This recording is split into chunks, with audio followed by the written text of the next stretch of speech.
Untitled Roots podcast. I'm going to be your host tonight.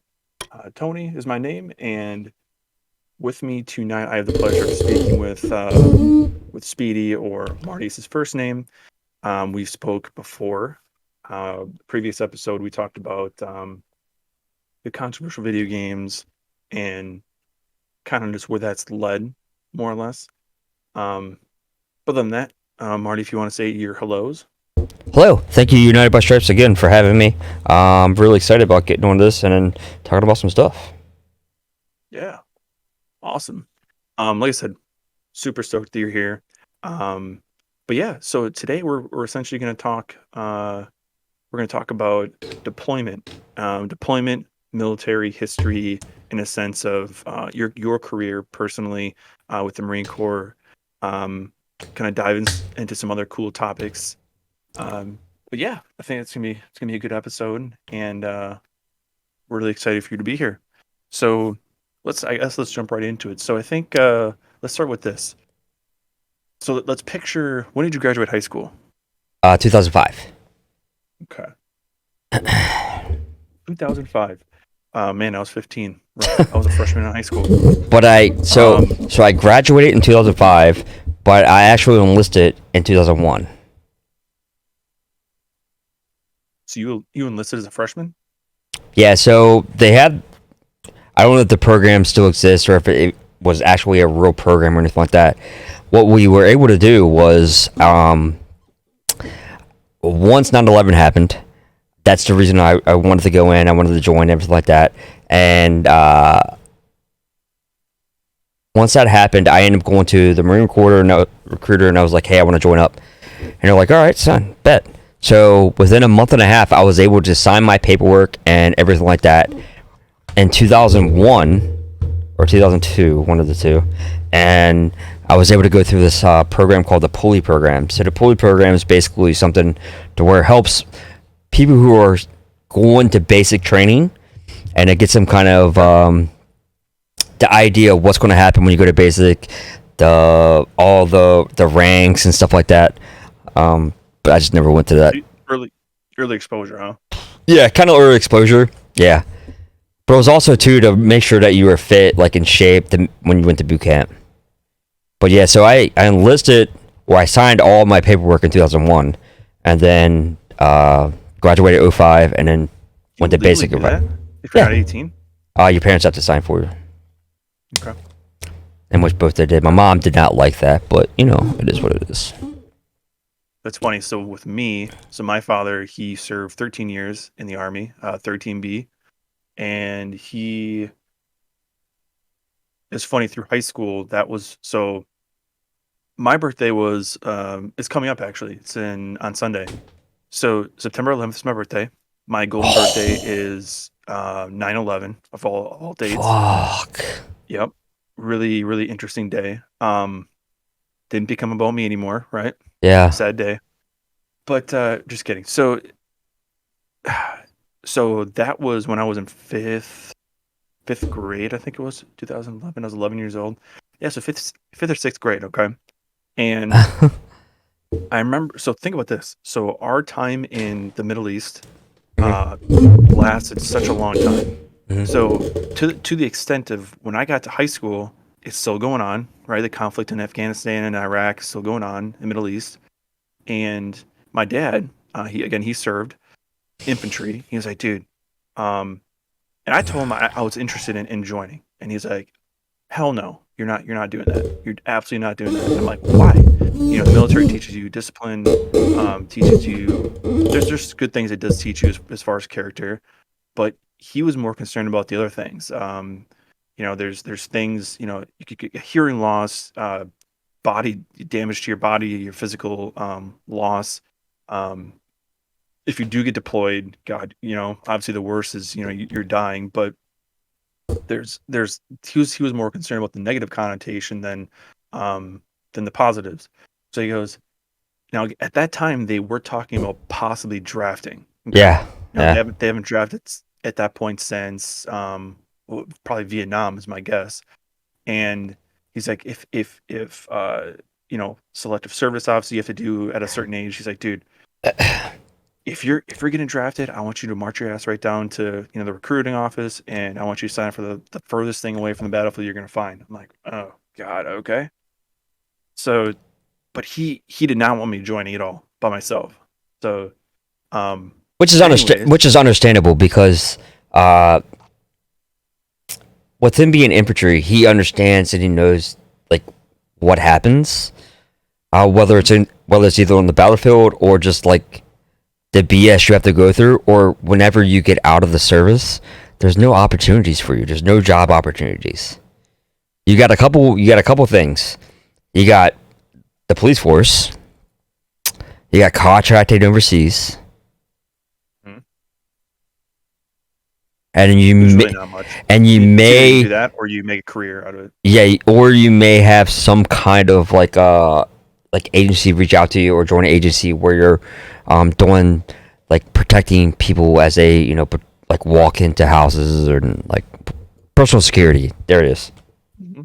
There's not very many options for it. So when you get out of the military after being an infantry guy, you're in a very bad spot after getting out, because no one wants you other than police force. But if you go to the police force and you have PTSD, it's a huge thing. That's huge. Yeah, sure. Yeah, it's a huge thing when it comes to the evals, because they think you're crazy. And then as an instructor for weapons, it's really not to go to somewhere where you're trying to be a weapons instructor. There's not many people who are looking to hire weapons instructors. And then to go to contracting overseas, I mean, you get paid a lot of money, but again, you just got back from being deployed. You left all your family, at least for me, twice, and then going back overseas again and again and again and again. For the amount of money, I mean, it's worth it, but it's all about how you look at life. If money's worth more than your family, then yeah. But I was gonna say, is it really? I mean, your overseas pay is nice, but is it worth you or your family losing you mentally when you come back? You're different each time. Okay. Yes, definitely not. And I had an opportunity when I got out of the military to go overseas and teach people with weapons and stuff like that. And they were offering me at the time like 120, 130, all tax free, but it just wasn't worth. Just not worth it, man. So 2005 comes along. Yep. You turn 17, or say you turn 18, you graduate, you go right in, correct? Yeah. You want to hear a funny story why I wanted to go in? Sure. All right. Well, I mean, you better be ready for this one, buddy. So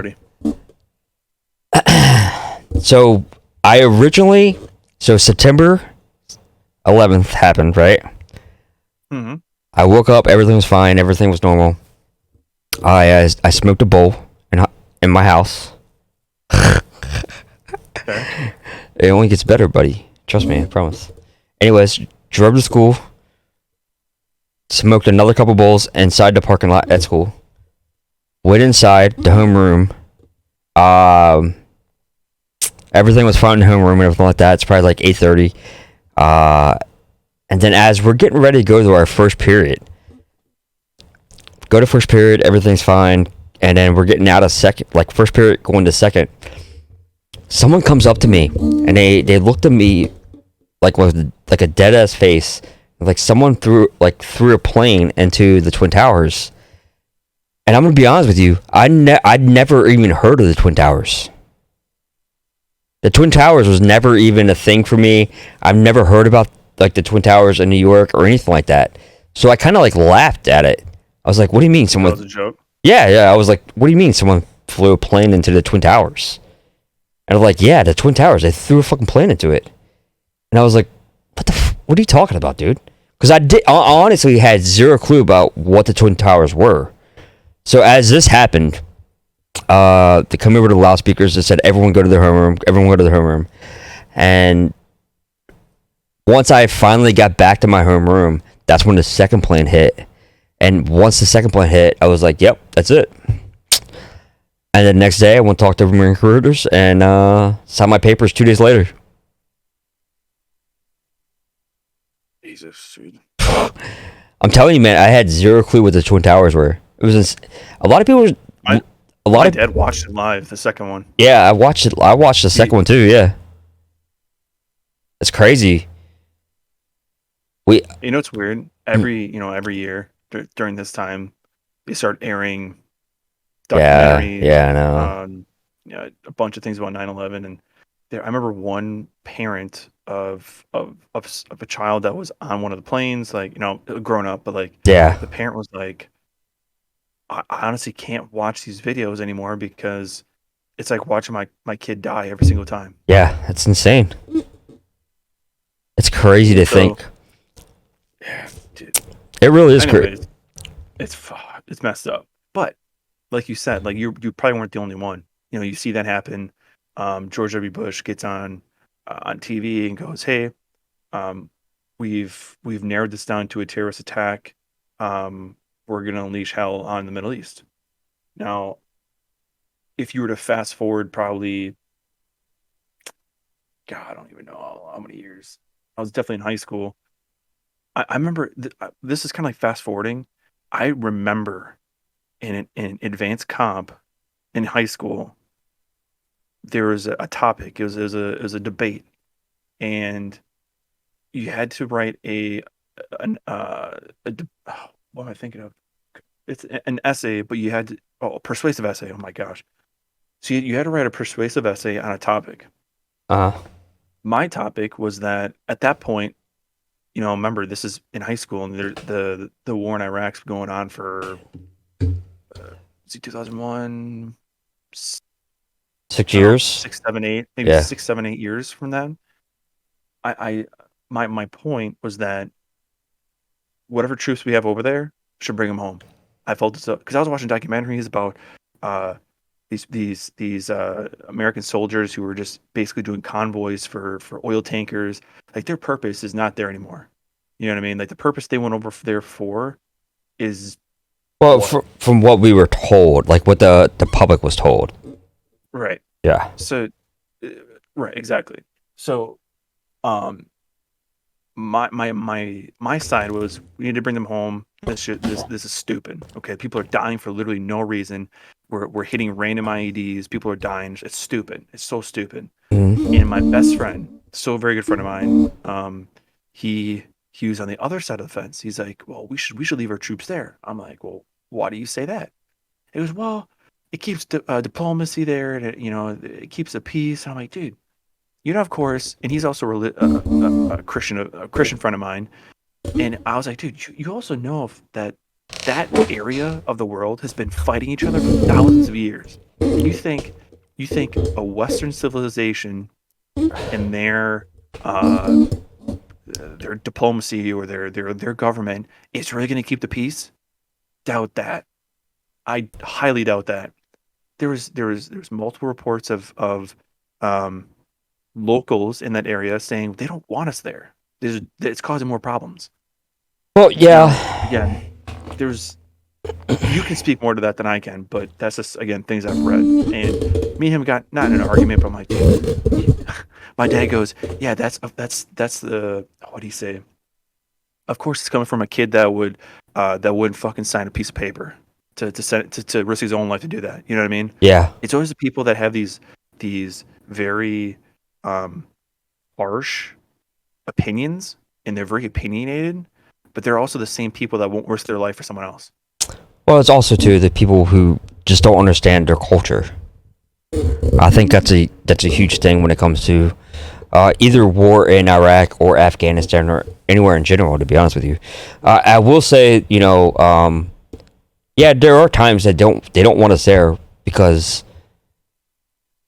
we make the civilian life in Iraq, Afghanistan, and I can only say Iraq and Afghanistan because that's the only where I've been. I can only say that because we make the civilian population's life 10 times harder when we're there because now they have to, one, deal with Americans, and then two, deal with the Taliban and an insurgency. So when the Americans come in, they start asking questions. Now that they have Taliban people who are looking over these guys getting investigated, like getting, talked to by us. Now, is that putting them into a situation with the Taliban? Possibly. So, yeah, they're not going to like us be there. But are we there to help them? 100%. Have we been there to help them? 100%. Does the media show how much we help them? No. Has the media shown how much they care that we're there and how much we do for them? No. But it is what it is. It was almost like the same situation of Vietnam. Yeah. It's almost the same thing. It's like it's this political. Hey, what's that? What fucking movie was that? Wasn't the movie called like WM? No. It was called The Green Zone. With Oh no, I try to stay away from that kind of stuff. Hold on. But yeah, I mean, I wouldn't say it's not near as bad as like Vietnam. It is. It's Matt Damon. So. Well, I mean, I love Matt Damon. I mean, I'd take him to Pound Town if I needed to. What? I mean, great actor. Great actor. He's a good actor, dude. One. You watch some of his movies? Okay. Good Will Hunting. So, storyline was conceived from a screenplay written by who doesn't matter. It's based on a 2006 nonfiction book, Imperial Life in the Emerald City, by a journalist. The book documented life with the Green Zone in Baghdad during the 2003 invasion of Iraq. Okay. So the key players in the film are General Mohammed al-Rawi, who is hiding in Baghdad during the invasion of Iraq, and U.S. Army Chief Warrant Officer Roy Miller, who's Matt Damon, he's an MET. Oh yeah, I seen that. Yeah. He's searching for Iraq weapons, WMDs. So, but but later on he finds a majority of that. The stuff that he was told is a lie. Yeah. Oh yeah, you're invading this area because there's WMDs all over the place. Yeah, he gets left behind. Like, no. Yeah. No. The people who was saying that basically backstabbed him, and he had to go somewhere else, and they finally believed him because he had like some kind of evidence or some shit. But no, so it goes. Miller finds that the majority of the intel given to him is inaccurate. His efforts to find the true story about the WMDs are blocked by U.S. Department of Defense official Clark Poundstone. I got you. So essentially, they're told, the government's like, you're going in there, you're infiltrating, you're doing this on purpose because of WMDs. That's obviously very important. So makes sense. Go ahead. But when you sign that document, like for me, when I signed that document, I knew my life for at least the next 8 years, because you have at the time when I first signed it, you have 4 years active, then you have 4 years inactive.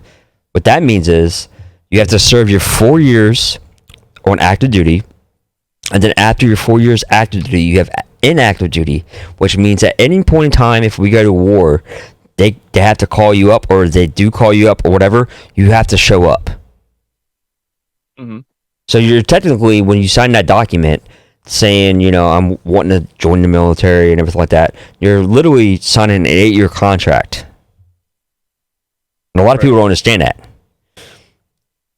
9 times out of 10, they're not going to call you on an active duty. I don't think it's been a thing forever now, but just you're still signing that document. You know what I mean? But isn't an active duty the same thing as like the guards? No. So like the guard or reserves or anything like that, you have to show up every month or something like that. I've never did reserves or anything, or the guard, but from what I understand, my dad was in that after he was active. Yeah, from what I understand, with the reserves, every month you have to do some kind of training with the Marine Corps or whatever branch you're in.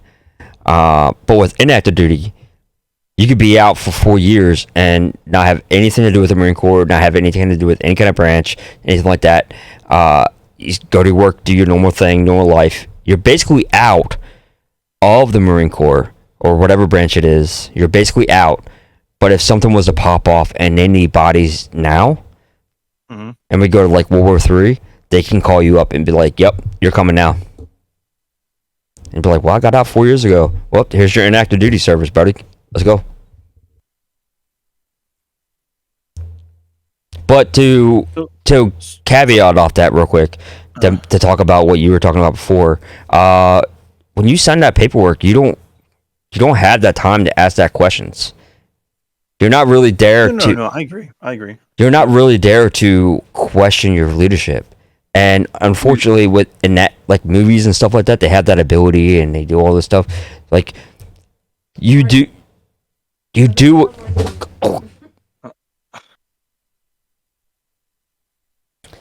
You do what what they tell you to do and everything like that. But at the same time, you're not really there for what your leaders are telling you to do. You're there for your boys. You're getting deployed. You're there to help them. You're there to save them. That's really why you're there. You're getting told to go do something. You guys are gonna go do it together. Yeah, I think that's kind of what I saw. Because there was a lot of people at that point. Let's see, 2008. So when 2008 election, that's actually my first election that I got to vote in. I did not vote Obama. I'll put it that way. I'm a conservative, but nonetheless, I was not a huge fan of him. There's a lot of things that he was doing that did not agree with, and especially how he handled that the conflict in Afghanistan and Iraq. And there's a lot of people that are saying that I was reading that were active duty and that served over there. They're like, yeah, dude, even though I don't like the administration, it's not about that. It's literally about the guy that's right next to you in the foxhole. Yep. You know what I mean? Like, that's what it matters. That's 100%. And you know what's crazy too, man, is like when I got like there's so many things that was going on in the world when I like got back out and everything like that, like this whole race bull crap and everything. And it's so insane because when you're fighting, there's a numerous amount of races with you. We're all mutts at some point. You know what I mean? There's whites, there's blacks, there's Mexicans, there's black whites, there's Hispanics, there's freaking Puerto Ricans, like everything. But at the end of the day, like none of that shit matters because when it comes down to it, that person who's in that foxhole or in that Humvee or in that post with you, I don't care what color you are. We don't care what color you are. You bleed red. You're wearing the green that I'm wearing or the tan that I'm wearing. We all protect each other. That's like no one gives a shit what color you are or what religion you are. It's just about just saving each other and fighting for the person to your left and to your right, which is crazy. Yeah. You know what I mean? Like, and it's such a hard thing to come out of whenever you get out of the military, and then you see like this whole race thing, and I'm like, what are you talking about, dude?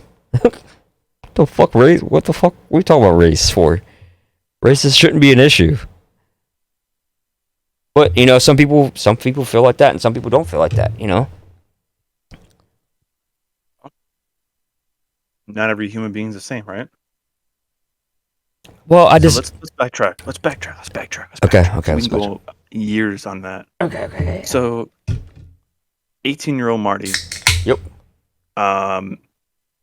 Goes off into where's basic for the Marines? So you have two basics. You got one in Pendleton, and then you have one in South Carolina, Parris Island. Which one do you go to? Parris Island, where real Marines are fucking made, not Hollywood Marines in fucking California. Pussies. Real devil dogs. Yeah, they're pussies over there. Funny story. This is a side note, real quick. Yeah. I remember watching I used to watch History Channel all the time, literally all the time. And it wasn't really a documentary, but it was basically kind of like a documentary, but like a TV show on the U.S. Marines sniper school. Yep. And I thought it was real fascinating because the reason I watched it is because my dad was doing the same thing, but on the Army side. He went through like a small sniper school, kind of like that, but just in a short version. Like designated marksman. Yeah, he has his marksman badges. Yeah. Through. So I mean, marksman and grenade launcher, the M203, M16, and there's something else. He's a marksman. Yes. Anyways, but he was doing the same thing for being a sniper, just in not a full school. So anyways, the cool thing I thought was interesting is when you pass you get a warthog tooth. Yep. That's what you get. So it's just like I don't know. It was cool to watch. But so you go. So where's that located though? The basic you went to? Parris Island, South Carolina. That is South Carolina. Okay. So you go to South Carolina. Now, when you get there, Mhm. do you kind of already know what you want to do, or do you take a little bit of time? And I think was it basic for you guys 8 weeks or 8 weeks as well? No, it's 13. 13. Okay. Yeah, so the whole process is I knew when I signed my paperwork, I wanted to go front lines. I wanted to get revenge for the people who fucking blew up the Twin Towers for 9/11 and everything like that. After watching everything that went down and watching what, people jumping out of buildings and plummet to their death and stuff like that, I knew I wanted to go get revenge. So I signed as an 03. So when you sign as an 03, you have a couple different options. So after you get out of boot camp, you have 0311, 0331, 0341, and 0351, I think. I don't know, I've been out for a long time. I think those were the other options after you get out of basic. So initially when you sign your paperwork, you're an 03, and then once you get to your school training, that's when you'll be established of your infantry, mortar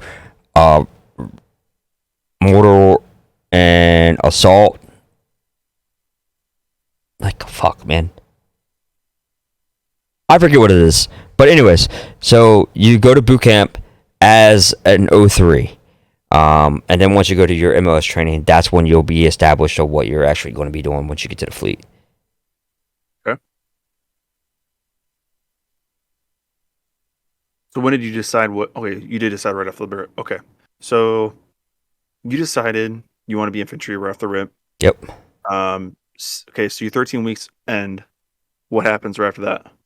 So after your 13 weeks end, then you have a 2-week break and you go home. After boot camp, everything like that, you go home for 2 weeks, and then you go to a school called SOI, which is School of Infantry. Okay. And just say you're not infantry, then you go to a school called MCT, which is Marine Combat Training, which is... So it's kind of hard to explain. So if you're an 03 and you're going to School of Infantry, it's, I think, 8 weeks, but that's your MOS training. Just say you go in as an admin, you have to go through MCT, which is Marine Corps Combat Training, which is 3 weeks. Then after you do that, then you have to go to your real MOS job, which is admin. Then that's however long it may be. So when they say every Marine's a rifleman, those admin or anyone other than like infantry guys or combat related guys went through some kind of combat training before going to their MOS school. If that makes any sense. Right. Yep. Yeah, it's kind of tough to explain.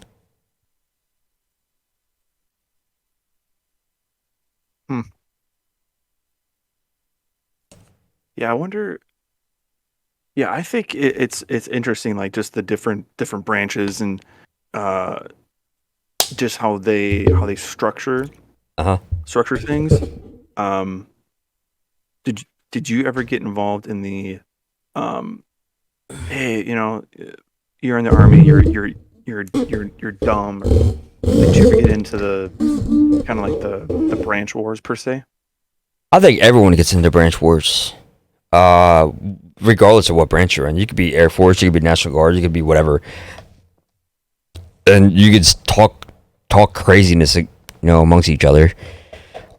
Which is fine. I think that builds camaraderie at the end of the day, because we might fight with each other with the Army, and we might say they suck, and they might say the Marine Corps sucks, and the Air Force would be like, you guys are pussies, and they might be like, hey, the Marine Corps is pussies and stuff like that. But if we were all to go to a bar, an Army guy, a Navy guy, Air Force guy, National Guard, Navy, all of us, and then some civilian came and said that to us, we would all have each other's backs. So it's not so much it's not so much like a war amongst each other. It's kind of just like boys just talking shit with each other. Because at the end of the day, we all love each other, and at the end of the day, we all have a part in the military. Well, do you want to hear a funny story though? Yeah, sure. Actually, not that funny technically, but so my dad is. I don't think it's in basic anymore, but they're doing demolition training, and they're training with claymores. Hmm. Now in this training, they're not making them live, but there's Yeah, you got I don't like know how much a dummy Claymore. n- yes, but no. So they're actually live, but you don't wire them to be live. So I guess how Oh, he so worded it is like you're. Go ahead. so you basically do all the steps, but don't plug anything into the Correct. Claymore. Okay, I got you. Yeah. Shocking. So my dad is in a hole Hmm. with, I think there's one other guy, and he was transferred. He transferred from the Marines to the Army. Now, supposedly, with the Marines, he was a demolition expert. Okay, Okay. now that's a key point. Now, I guess they were going through the process, doing the wiring, all that shit, and then my dad looked down and he noticed the wires that you're supposed to connect to make it live. He did just that. And my dad said he literally took his foot and drop kicked the guy out of the hole.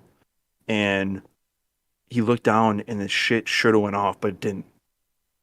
He wired it to go live, I'm telling you, and just and it didn't. it's crazy, So my man. dad should have died right there. Dude upstairs had But a plan.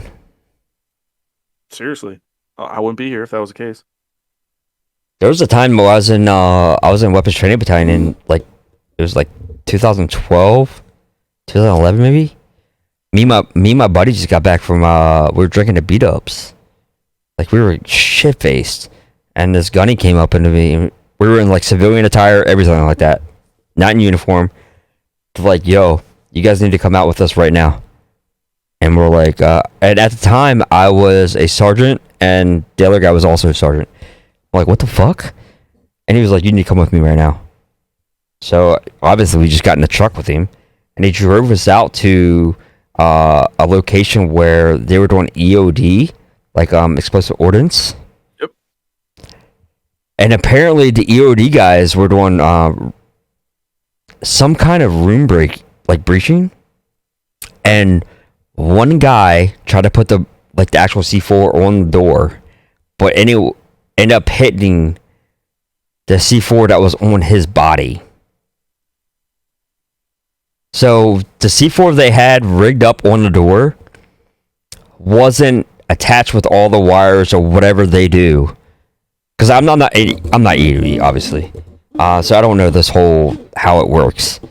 But somehow the EOD put the C4 on a door, and then when they put the C4 on a door, it was somehow attached to the guy's backpack C4. How is that possible? I don't fucking know. But it ended up blowing up all three of them. Yeah. We show up. He was the guy who was doing the click was the third man. He ended up blowing up two guys in front of him and himself. So when Why did he? What? Yeah, go ahead. So when we showed up, it was us. Like the helos already came in. They already extracted everybody. But when we showed up, it was like a fucking murder scene. Blood everywhere. Fucking gauze everywhere. Like shit was crazy. Me and my boy were like hammered. We're like, what the fuck? What are we looking at? We just got back from fucking Beatles, man. We're just looking to go fucking play some rock band. Now we're looking at fucking blood. Jesus, dude. Yeah, so apparently, like, I don't know. I mean, honestly, I don't understand the whole C4 thing or the explosives. I've never been part of that. Never done any of that. And so, from what we were told on the way there, one of the EOD guys or one of the breachers ended up fucking it up and ended up blowing up two other people in front of him and himself. So, oh, dude. So my dad had another story. People dying, but so essentially, my grandmother called my dad. It's like, hey, what the fuck's going on? Like, something's happened at your basic training because they're in Fort Benning, and that's in Georgia, and that is essentially where I believe that's the that's where the Rangers, I believe, train as well at Fort Benning. So basically, my dad said that one of the drill sergeants, when they're doing their PT in the morning, he's like, they're marching by like where the Ranger school is. Mm-hmm. He's like, you see that? See, that's where the real men are. So maybe one day you'll get there. And The Rangers came it's out. funny because what was that? Did the Rangers come out? No. Anyways, so it was funny because it's not funny actually. So there was a training. They had a group of stands for I don't know if it was airborne or if it was the Rangers when they were graduating for airborne. Mm. But essentially what happened is they have, that's your graduation, right? You jump out of the plane, you land, you're graduated in front of your whole family. Okay, there's family, Well, that's there's never higher good. ups, They probably changed that. Probably. So essentially, I don't remember how many he said. There's a couple people that their chutes didn't pull and splat in front of everybody. God damn. Yeah. So that is crazy. Yeah. Speaking of that, dude, caveat that, dude, I know we're going like super far ahead and everything like that. So I'm in Afghanistan, right? Do my shit in Afghanistan. I'm sure we'll talk about things I did in Afghanistan here a little bit. But anyways, we're flying back from Afghanistan. And as we're flying back, we end up getting on these commercial air flights. Okay. And anytime we do like these kind of like flying overseas, fucking ops and whatever, we take fucking sleeping pills because it's so fucking long. I think my first one was like 18 to 24 hours. We were flying and stopping, flying and stopping. So we take fucking sleeping pills, and then we would just fucking sleep through the whole fucking flight. And then when we got to where we needed to be, we'd be fine. The great thing about being on these flights is every 2 to 3 hours they were feeding us, which is great. So you'd fall asleep, wake up, and there'd be food in front of you. Then you would fall asleep again, wake up, food, whatever. So we get on this flight in Afghanistan, and at the time I was a team leader, and I seen this little handicapped seat at the time. So I'm like, what the fuck's this about? So I walk up to this handicap spot. It's all by itself.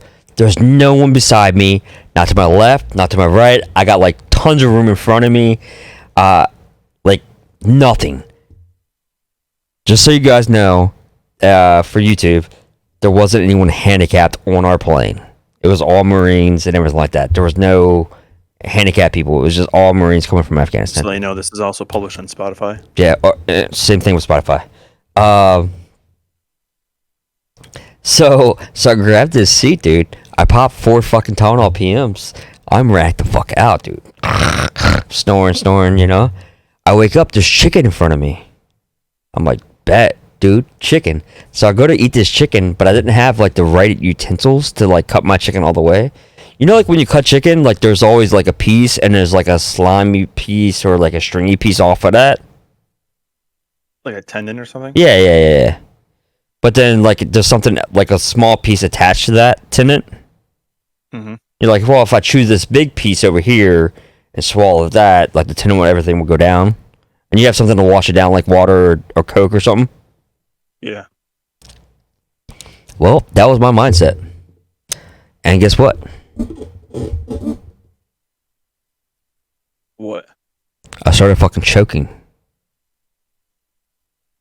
You start choking on a plane? I swear to God on my life, this is a true story. Yeah, dude, the motherfucking chicken got stuck on my fucking throat. So now I'm sitting here thinking, right? I'm sitting here thinking, I did 2 combat deployments, fought with many Iraqis, Afghanistans. I shot at them, they shot at me, and now I'm dying to chicken. Right? So as I'm thinking this, I'm starting to gag because I'm losing air. I'm I'm literally gagging now at this point because I can't breathe. So I start pounding my chest to try to get this chicken out of my fucking throat. Then I start thinking about like my mom literally just drove 3.5, or I'm sorry, she literally just drove 8.5 hours to come see me get off the plane or off the bus.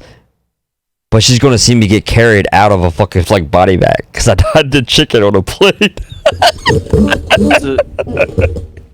So did someone do the Heimlich on you? No. So what I'm doing was because no one even knew I was like choking. No one knew because everyone was passed out asleep, and I'm fucking and I'm in the only seat by myself.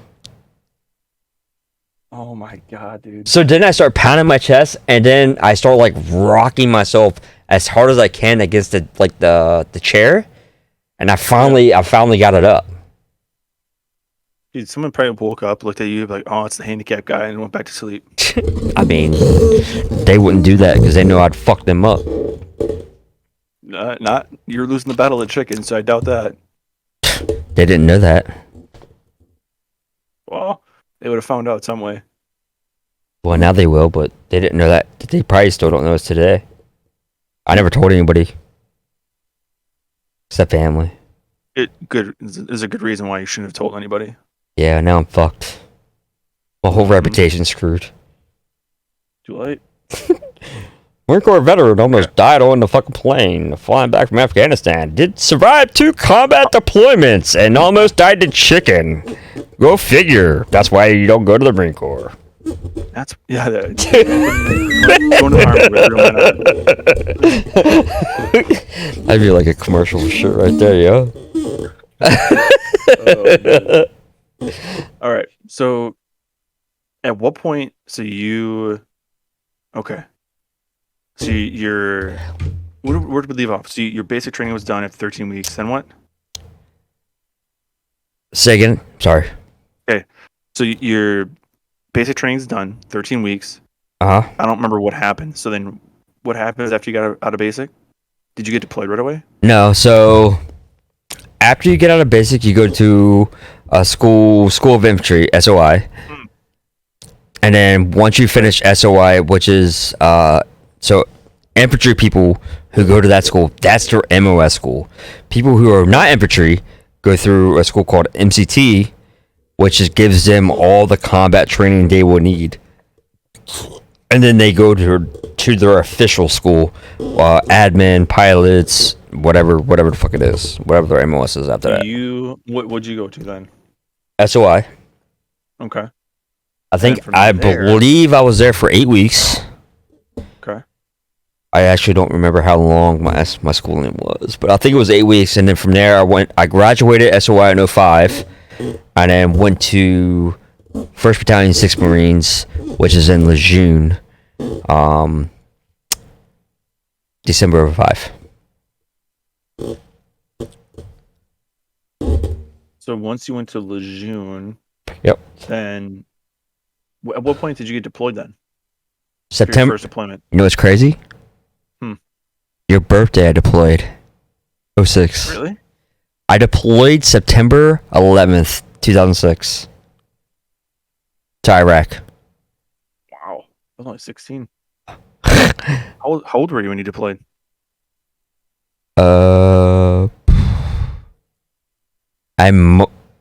I just turned 19. Oh. Jeez. But how crazy is that? You're flying on a plane, and the reason you signed up is because of planes flew into Twin Towers, and now you're on a plane flying to Iraq on the day this happened. It's messed up. It's crazy. Yeah, my cousin, he did one tour. I think he was in Afghanistan, and he was in an area. He was in the Air Force. He did logistics, so he was he's loading like all the Hercules and all. He's loading those up for all the other branches. Yeah. So all the transport, big planes like AC-130, not AC-130, but like the like those size planes essentially. So but the base he was at, he had RPGs going over every single day. Like every single day, and not that they were doing anything. It's just that they were trying to instigate, more or less. Oh, yeah. I mean, that's the thing too. Is like they don't even hit you. It's more of an annoyance. as like we had that shit happen to us all the time in Afghanistan, where we would fucking be laying in our beds, and next you know the fucking alarm's coming off because we have rounds coming down range or mortars or rockets or something like that, and then you have to get up, you get your gear on, you gotta go to a fucking hut, and you gotta do all this other bullshit. At some point, like, you just don't even give a fuck at that point. Like, you guys aren't even close to hitting us, but we have to still do this bullshit, this nonsense. Yeah. Which I understand because, you know, like, as a leader in the military, like, you have to do something to protect your guys. Mm-hmm. But they weren't even close. Like, what the fuck you guys doing? Jesus. They're just trying to instigate more or less. But, yeah. It honestly just pissed people off. Yeah, pretty much. And then my not step-in uncle, but like, so my grandfather, he's pretty much a grandfather, but like he's not my real grandfather. His son and his wife met in the Air Force. They're both now retired. One was a colonel, one was a general. They got both very, very high up, like super high. They were working for the Pentagon towards the end. They did a tour or two in Afghanistan or Iraq. They're in the Air Force, and I think when they did that, they're flying Blackhawks for transport. Oh man, Blackhawks was so good too. I remember seeing one of their manuals for those things. It's insane. It's insane. Sick, bro. It's like, dude, it's fucking nuts. The amount of stuff they have to know is ridiculous. Yeah, it's crazy. But they're so helpful. I can't say anything about, you know, Black Ops. I never actually worked with. Put it this way: an Air Force person can't do some push-ups, but they can read a book. You know. I mean, I can use some crowns. I wrote that book with crowns, so I mean. What? Yeah. What's up? Now what's up? That's what I thought. Okay. So, inside joke. That's not even an inside joke. From my understanding, Air Force PT is a joke, but that's just what I've heard. So anyways, before I get yelled at, so you get deployed in 06, yep. right? 06, 07. And where'd you head when you got first deployed? So I was deployed to Marty, Iraq. I was at the Gov Center from 06 to 07. Okay. That shit How was it? I mean, was it fun? Did you have your toes in the sand? Like how was it? So, I mean, from a civilian side of the house, it might not sound very fun, but from a person who signed up to do what he needed to do, it was very fun.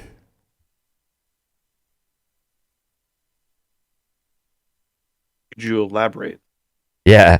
So, a lot of people, civilian side, they might not think of maybe hurting individuals or something like that.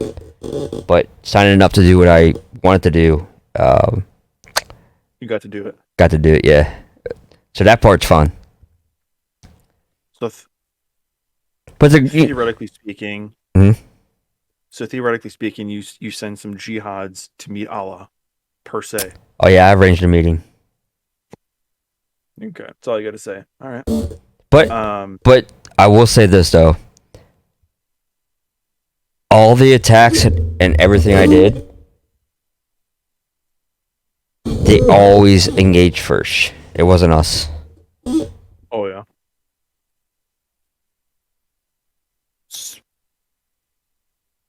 I don't even know if I want to even ask that question. I'll ask the question.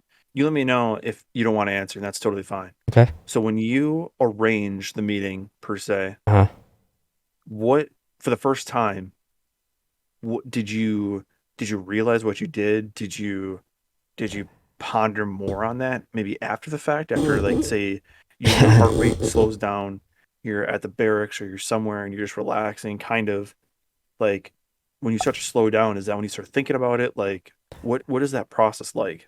I can actually tell you my first time I actually killed somebody. Oh, okay. We were on post. It was like 2 o'clock and 3 o'clock in the morning. We're just chilling, hanging out on post, and I was with this guy I really don't truly care for at the time. Okay. he was a superior of mine, but a lot of things were. There was a lot of things that me and had issue with. I feel like he had something against me, and then like I beat him in a couple of things and stuff like that. But we had some issues. But we were on post together, and it's crazy because to think of that this guy was on post with me when I had to do this. So at the time when we were there, the rules of engagement were if someone was turkey peeking, like looking around corners, they had like a flashlight, they had binoculars, anything where we were at, that we were cleared hot to kind of like engage. And it was like I said, it was like 2:00 in the morning. We're sitting on post, and he looks at me. He's like, "You see this guy? What are you talking about?" And then so I stand up and I'm looking. And I finally see the guy, and the dude is carrying an AK, and he's got a fucking like a flashlight on him, and he's like pushing up towards us. So I hop on my 240, and then as I hop on my 240, I'm sitting there looking, and then that's when I got to call it into the COC. We get the green light, and that's when I put the guy down. One bullet? Oh no, it was a burst. It was definitely a 6 to 7 round burst. And then so I dropped him, and then he ended up running around the corner, and then we had like these solar lights, but you could only see him through NVGs. I forget what they're called now. Yep. And then a couple of my buddies on the other post ended up popping shots at him. He ran back into me, and then I put another 3 to 4 round burst into his chest. He dropped, cried around the corner. Next day, his people came, picked him up, had to wave flags out, and carried him away. Isn't that interesting? Even in battle, there's a subtleness to it, which has been going on for, I feel like, you name it. I disagree though. How so? The Taliban would never let anyone. If they were to kill one of my buddies, there's no shot You want to go pick him up? Yeah, there was no shot they're gonna let us pick him up. No. Compared to. So why did you guys let that? I mean, just policy. It might be something with the Geneva Convention, but also at the same time, it's a respect thing to show them, like, we're not here to fuck you guys up, man. We don't want to, but we will fuck you up. We don't have a problem with it. You wanted to. You really wanted to. I mean, yeah, I don't mind it, and I still don't mind it, because at the end of the day, that dude was trying to creep on us. So he did what? Scouting? Just a recon or what? I mean, he could have been doing numerous things. We never actually pushed over to figure out what was on his body, but he could have been, scouting. He could have been pushing up to put an IED on our fucking doors, or we're exiting. He could have put an IED on our on the road. I mean, there's tons of things that he could have been doing. Yeah, that's true. But at the time, I mean, that's what should have been pushing up with an AK, bro. No. I mean, you were in a base, right? Yeah, we're in our fob, yeah. Jesus. Yeah, I mean, it's so. But like, how? So you took a life, right? I mean, so like, did it hit you at some point? I'm assuming you felt some sort of remorse for that, but like, what internally, like, what did that do anything to you? No. Huh. So duly noted. Don't fuck with Marty. So let me put it this way, right? So like when I'm over there, or anyone's over there, you have two things: keep your boys alive, keep yourself alive, and then they kill people who try to kill your buddies or your brothers, right? So when that guy attacked us, I knew one, he was trying to do harm to my people. So therefore, I didn't chase that guy down. I didn't bring him to fight us. I didn't do anything to encourage him to come to us. He did that on his own will. And he knew what the repercussions were. And It could be he didn't like us being there. That's fine. Whatever. We get it. You don't like us being there, but you knew what the repercussions were if you were to come upon us at this time. Now it's completely different if I'm here in America and I'm just walking down the street and I have to shoot somebody or something like that. It's just random, dude. You know what I mean? Like, I don't want to have to shoot somebody in America. Like, I don't think that's a thing. What is a thing, Yeah, but probably a little bit different, I guess. That's fair. yeah, like your mentality is not into like a kill or be killed mindset. Your mentality in America is, I'm just spending the day with my kid. And next thing you know, you gotta fucking kill somebody. Well, it's like I think maybe it's more of a Hollywood thing, but with American Sniper, how they depict Chris Kyle when he's you see that notorious scene of that kid picking up an AK. Was it an AK or RPG? I think it was an AK. I mean, kids do RPG. that shit, man. Kids do help the Taliban out. Here's the thing, though. I don't think they help them on purpose. I think they're forced to. Yeah, I mean, yeah, 100%. I've heard stories like. I mean, 100% they help them out, and they're being forced. So this kid, you know the scene I'm talking about. He drops a guy. I've actually never seen the movie. Jesus Christ, I did. So, anyways, he drops a guy. Yep. Then essentially what happens is he's covering over an American convoy. Okay, so he's covering the convoy and just kind of scoping it out. And sure enough, two people, an adult and a kid, both are trying to do something to the convoy with an RPG. So Chris Kyle, I think it's Chris Kyle, drops the guy. The kid he literally in a scope is looking at the kid. The kid is literally contemplating on picking that shit up and doing it himself. And he's like, and Chris Kyle, obviously to protect his convoy, is like, you literally see him, saying this, like, don't pick it up, kid, don't pick it up. Yeah, well, I mean, you got to do what you got to do. Picks it up, and then just about as he was about to pull the trigger on him, drops the RPG and runs away. Yeah. And you see the relief. The relief on his face. So I don't know if that's just Hollywood showing that, but no, I mean, there was a time when I was in Afghanistan where we got word that kids were watching patrols go through, and they were writing numbers down, how many people we had, how many fucking weapons we had, how we were patrolling, and they were passing it up to their leaders.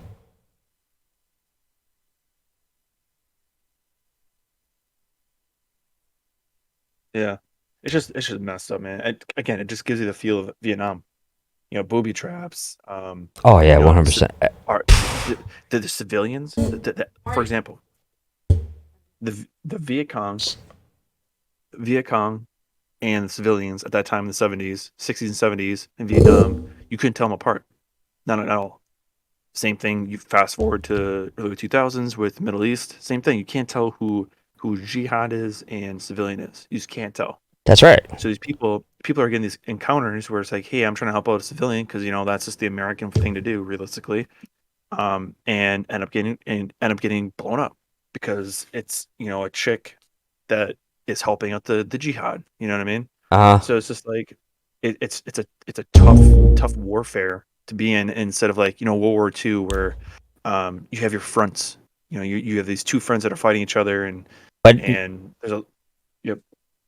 But also, too, on that aspect is, yeah, it's very tough. But at the end of the day, when it comes down to it, that's what makes the military that we're in so great. Because we're not just going out and just looking for somebody with this uniform and with these colors or anything like that. We're looking for the people who are being bad, but they all look the same. But we're not killing everybody who looks the same. We're only hurting people and doing things to people who try to do something to us. You know what I mean? So what it comes down to is they all look the same. They all are doing the same shit. But at the end of the day, we're not trying to hurt everybody. We're only trying to hurt people who are trying to, one, hurt the civilians that are there or the community they have going on with them. And then trying to hurt our brothers and sisters.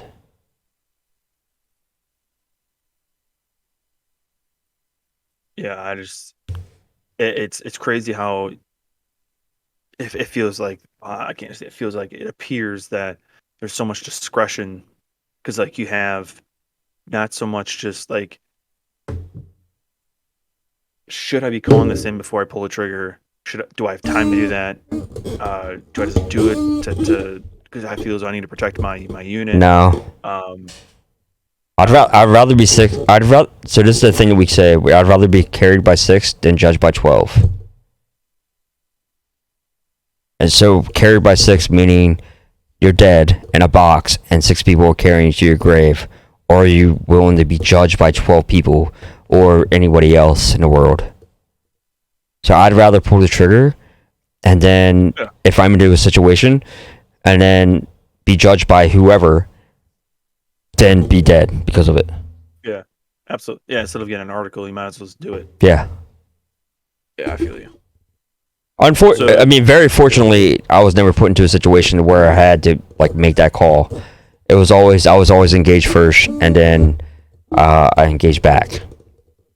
Right. Other than my first one. Jeez.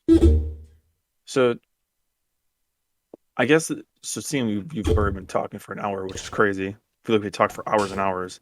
That kind of takes us to the next point. So, there's I feel like there's soldiers, and then there's soldiers who exhibit heroism, and it's funny because like I feel as though, and you could probably attest to this. There's soldiers and stories that that aren't told. You know, there's so many that we probably even know about. You know, forever. You know, World War II, Vietnam, Korea, Revolutionary War. There's so many probably untold stories, but you yourself have some stories that that do exhibit heroism and uh, are depicted in a book, which I will couple things. I'll put the link in the video in the description, and I will also put up a picture of the book on the video so that you can see what the book looks like. Yeah. So the book. I'm sorry. Go ahead. Hey, I'm introducing you. Okay, man? I'm sorry, dude. I'm sorry, Sorry, bro. trying to do you some justice here. God damn it! You're just shitting all over me. I know. I'm an asshole. I'm sorry. I'm sorry. Anyways, yeah, I know. We don't. You don't have to tell me twice. So, the book that Marty is in is called "They Were Heroes: a Sergeant Major's Tribute to Combat Marines of Iraq and Afghanistan." There is 2 different versions you can purchase. There's a hardcover version and a Kindle version. If you have a Kindle version, we'll have to talk separately. So that's an insult. So this book was published in 2015. Now, just a little bit of synopsis on this book, which Marty's going to elaborate on some of his experiences and kind of what why, more or less, why he's in this book itself. So a brief synopsis. So Sergeant Major Devaney's "They Were Heroes" presents moving portraits of warriors who have not been fully celebrated. Kind of like we were just talking about. There's a lot of stories that are untold and you never hear of. His stories recognize the heroism of those who fought in these deadly conflicts and placed their lives at risk to assure the safety of their fellow Marines. For these Marines, no Medal of Honor is enough for bravery.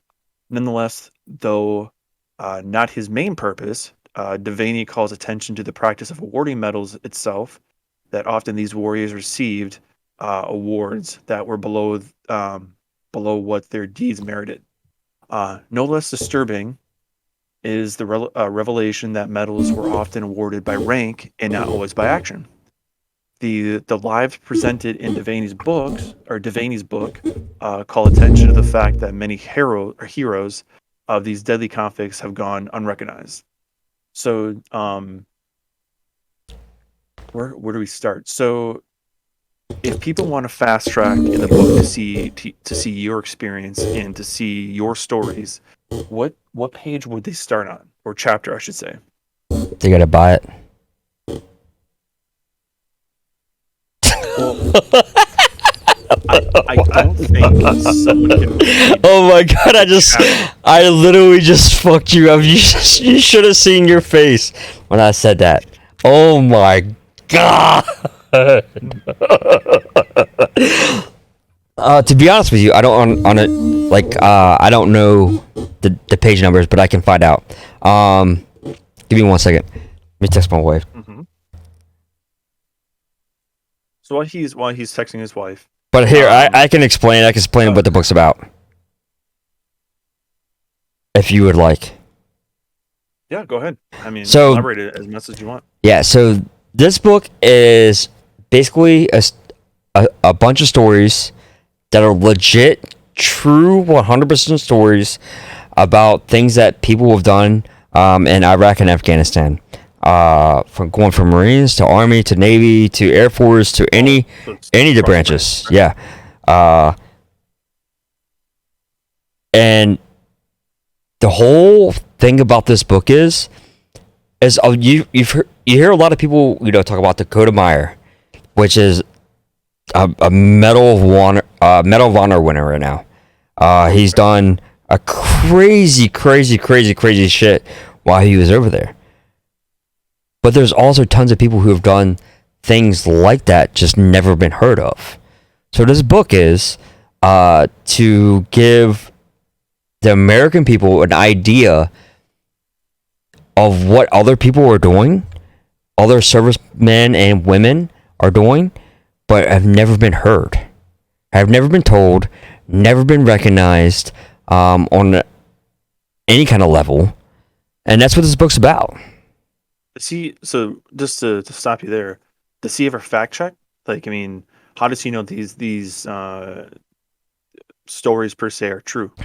So the good thing about him being a sergeant major and him writing this book is he can reach out to anybody, and he not only can he reach out to anybody, the sergeant major is actually a complete fucking badass. This dude's a fucking. I'm not gonna say what he is or what he's done or anything like that. I'm not gonna put him on blast. But have you met him? I have, Sergeant yeah. Devaney? I did. Okay. Yeah, so I met him when I was in the Marine Corps back in 2011 to 13, 2010 and 13. And the reason how I met him was I got out of 1-6, got stationed into Quantico as weapons training battalion. I became a rifle coach. And then we were getting ready to go to the Marine Corps ball, and I realized that I had another fucking ribbon. So when you have another ribbon, you gotta change up your whole fucking stack up on your chest and everything like that. Which is a pain in the ass, man. It sucks. I hate it. Yeah. So I went to, at the time, which Sergeant Major Devaney was there. I said, "Hey, Sergeant Major," I said, "I got another NAM with a V." I said, "I just don't know what the fuck it's for. Is this like a legit NAM? Do I have to gotta put a star on, or what's up?" So he ended up doing some research, and he ended up getting me to my citation for the NAM, and that's whenever he ended up reading in my first one from 06, and when I was in Marty, and he read my second one from Afghanistan, and that's whenever he decided to put me in a book. It's crazy. That's crazy how that happened, honestly. I know, I agree. So let's see. So I do have a summary of action, which is pretty lengthy.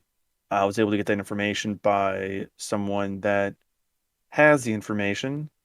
Don't want to speak of that, but I have a brief information of something that I'm able to see that's not redacted and or not confident. Well, it is confidential, but not to the extent of where there's illegal purposes. So, a little bit of a generalization of this. I'm just gonna read a little bit. So let's see. For meritorious achievement while serving as rifleman, 1st Platoon, Company B, 1st Battalion, 6th Marines, is that I Brigade?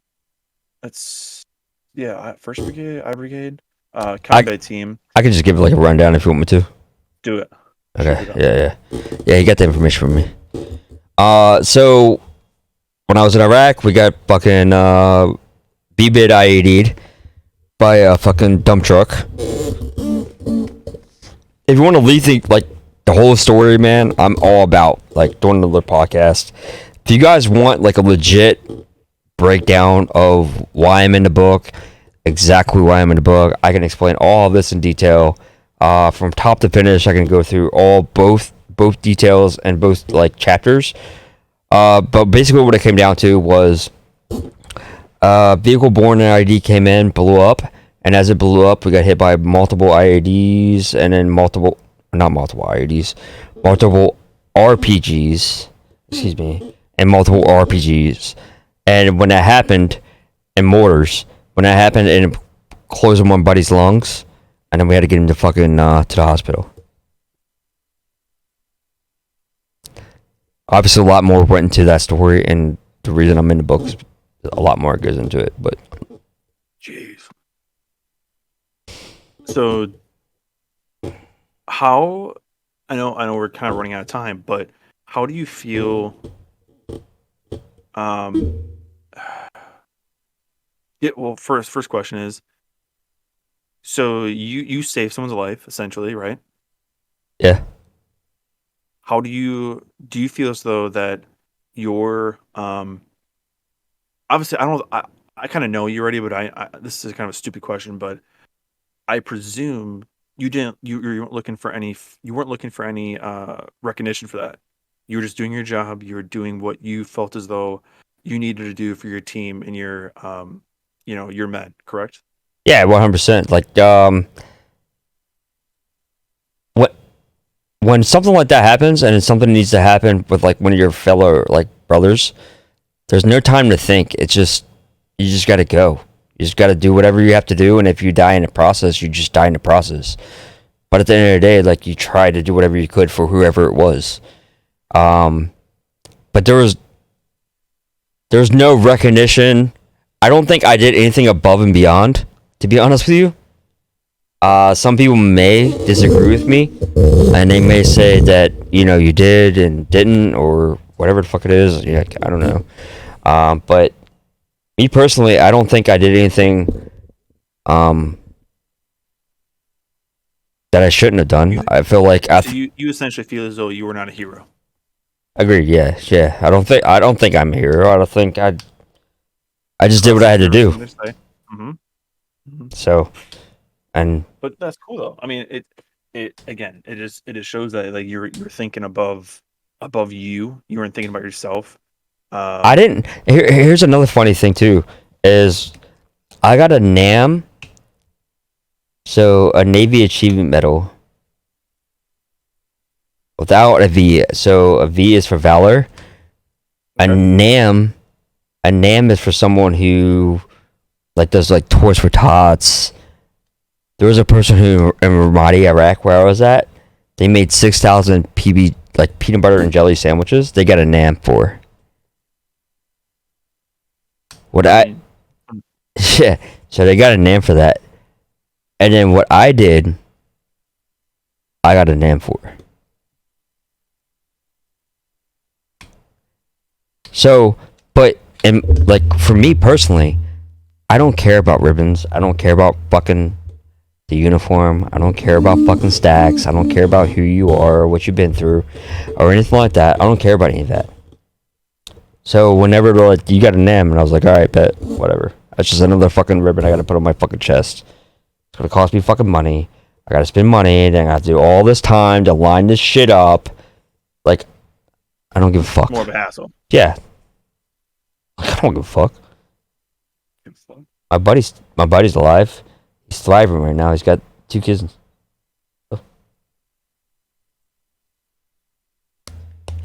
At the end of the day, I don't think I'm a hero. I don't think I did anything that I was not supposed to do. Um, it is what it is. Should I title the podcast? Dill drinks with Marty, a hero or not? You decide. Yeah, dude, do that. Yeah, that should be the I can do title. that. You decide. Yeah, yeah. Oh man. See a bot? What's up? Seriously, but real life bot. Um, but no, I again, my personal opinion, I think that you being in a military family myself, so many people have been in the military around me. I mean, my dad, his uncle served in Korea. Um, my uncle who's in the Air Force, my cousin who's in the Air Force still. I have a lot of people around me that have been in the military.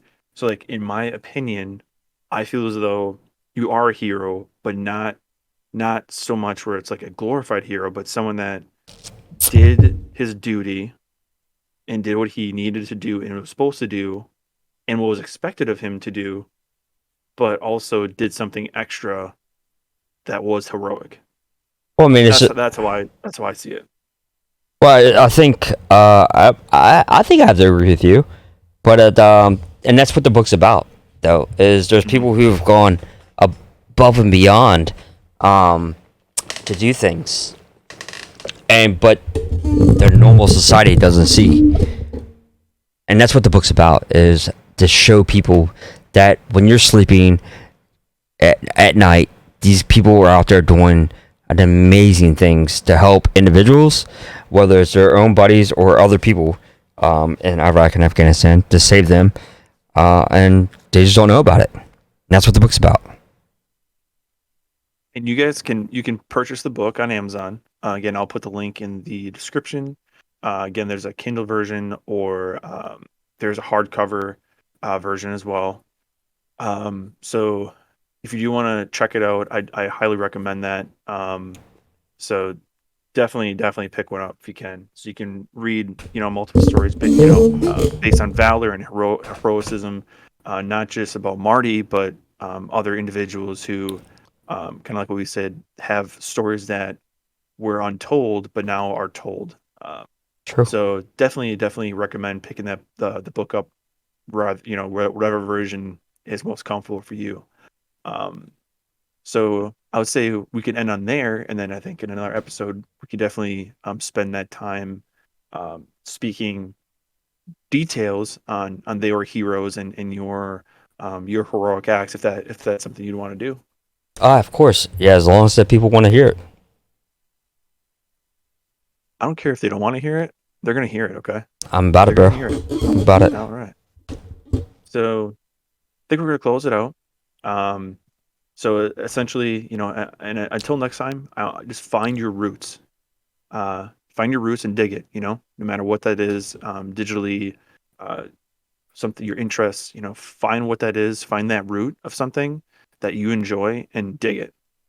So with that, I'm gonna to close this out and hope you guys have a wonderful rest of your night. I want to thank you for listening. And if you are listening, please subscribe to the YouTube and um, share it with your friends and such. We're gonna keep on diving into a lot of topics, from military aspects of video games, a bunch of different topics. It's very very vast, more or less. But you'll see a lot of Marty on here. He's a fun guest, we'll put it that way. But our next episode will be essentially military. It's actually a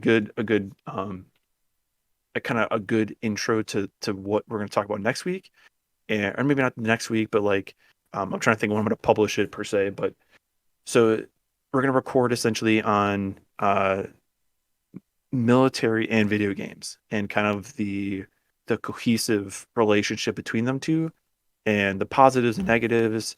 And we're going to have another guest that is currently in the U.S. Army, so we'll have a different perspective rather than a Marine. She's Yeah, so no.